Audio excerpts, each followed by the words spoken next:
பல வருஷங்களுக்கு முன்னாடி ஒரு தம்பதியர் காமாட்சி அம்மனை வழிபட்டு வாழ்ந்து வந்தாங்க. அவங்களுக்கு குழந்தை இல்லை என்றாலும் அவங்க சந்தோஷமா இருக்கிற மாதிரி வெளியில் இருப்பாங்க. அந்த தம்பதியர் இருந்த ஊர்ல சில நாளா மிகுந்த வெப்பத்தினால வறட்சி அதிகமா இருந்துச்சு. மக்கள் சாப்பிட சாப்பாடு இல்லாம குடிக்க தண்ணி இல்லாம வாடினாங்க.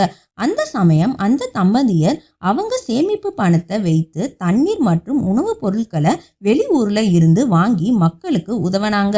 ஒரு பாட்டி உணவை வாங்கிட்டு கோவில் பக்கத்துல இருக்கும் ஆலமரத்தின் அடியில் உன் கேள்விக்கு பதில் இருக்குன்னு சொல்லி அங்க இருந்து போயிட்டாங்க. மறுநாள் அந்த தம்பதி அங்க என்ன இருக்குன்னு ஆர்வமா தோண்டி பாக்குறாங்க. அங்கு ஒரு காமாட்சி அம்மன் சிலை இருந்துச்சு. மக்கள் ஆச்சரியப்பட்டு அந்த தம்பதியர் கூட சேர்ந்து ஒரு கோவில் கட்டினாங்க. பிறகு சில நாட்கள் கழிச்சு நல்ல மழை வந்துச்சு. ஊரே பசுமையாச்சு. அந்த தம்பதியருக்கும் ஒரு அழகான பெண் குழந்தை பிறந்துச்சு.